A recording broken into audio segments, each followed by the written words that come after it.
Sommet. Alors, sa première accélération et son défenseur en Bourouet qui reste au sol. Sommet en profite pour s'éclairer le tour. Et le centre ne prend pas en retrait et ne trouve personne. Alors que Bourouet est resté au sol sur ce contact. Sommet de Joly n'a pas semblé devoir faire faute sur lui.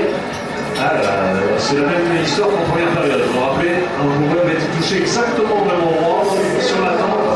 Et c'était dans un contact avec Imana, un contact parfaitement involontaire. Et là, c'est vrai que c'est le coup.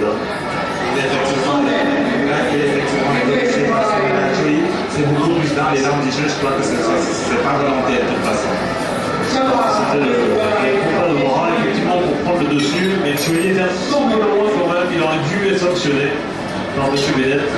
Il avait été un petit peu loin quand même pour placer ce bras, et du coup, ça il encourait quelques dangers pour Bourouet. Effectivement, c'est pas. Ça, c'est original. Un hélicoptère qui traverse le stade, à hauteur des tribunes. C'est-à-dire que c'est du rarement vu. Très très rare cet hélicoptère. Oui, oui. De mémoire, il me semble que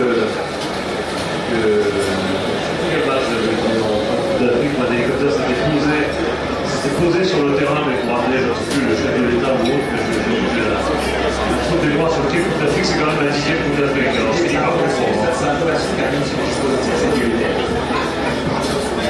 Sauf si c'est un hélicoptère. Ça a beaucoup de sécurité, d'ailleurs, sachez que va se passer un message à toutes les chaînes françaises, notamment pour n'allions pas à Capita mercredi. Il y aurait eu des menaces supplémentaires qui auraient été de la part du FLEC. Et à l'occasion d'un match, évidemment, qui s'annonçait explosif sur le plan sportif de Côte d'Ivoire-Ghana, et qu'on n'aimerait pas voir. Sachez le problème, attention, il n'y a pas de hors-jeu, Sommet qui échappe à la clé. Et en bon retour du défenseur gabonais qui pensait qu'il y avait hors-jeu au départ, mais il n'y avait pas de hors-jeu, il était parti de derrière lui, regardez. Je crois qu'il dit de jouer dans le compteur. Lorsque le compteur est mal ajusté, il ne peut pas bien poser sa frappe. Et pourtant, quand même, il s'amène bien ce ballon, mais après un moment d'arrêt, il ne peut plus bien se recentrer sur son pied gauche, qui n'est pas son pied de prédilection. Il faut une présence d'Ekwele Monga qui a eu surtout l'intelligence vraiment de rester debout, de ne pas tenter de tacle extrêmement dangereux, de rester bien debout au contact de son attaquant. Il y a eu en Afrique parce que du coup Sommet un petit peu paniqué, on ne peut pas dire que sa frappe du gauche était formidablement ajustée. Un bon pressing de Malkoun, enfin un ballon récupéré haut par les Camerounais. Il n'a pas eu le temps que ça. Sommet servi par Samuel Eto'o. Le centre de Sommet devant le but. De la tête, voilà deux occasions consécutives. Cette fois-ci, à la place de Ouégo de la tête. Et c'était très bien joué contre le centre de Sommet. C'est pas vrai. Il faut profiter de ces moments d'inattention, ces moments d'égarement de l'axe central gabonais, parce que ça va pas se répéter. Je crois qu'Achille a été complètement surpris par cette frappe rasée. Oh là là, oh là là.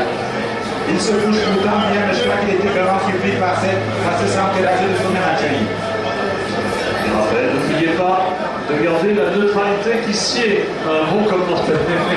Non, pas une neutralité totale. Je vous remercie évidemment de vous intéresser, c'est bien logique, en premier lieu au Camerounais. C'est bien normal. Et ça nous éclaire également toutes les informations que vous pouvez nous donner sur les joueurs camerounais, évidemment, nous éclaire encore davantage. Mais Philippe, je crois que ça s'est rééquilibré. Le bloc gabonais remonté, c'était beaucoup plus compact, avec une grosse densité dans l'arme de jeu. En premier mi-temps, ils ont laissé les Camerounais poser le jeu. Ils ont remonté le bloc équipe, ça va être beaucoup plus difficile maintenant pour les Camerounais. Je trouve en tout cas, il me semble que depuis quelques minutes, on retrouve une agressivité qui ressemble mieux à l'équipe camerounaise, toutes ses qualités physiques et ses qualités d'engagement. Alors ça se traduit là en l'occurrence depuis 30 à 40 secondes par deux fautes.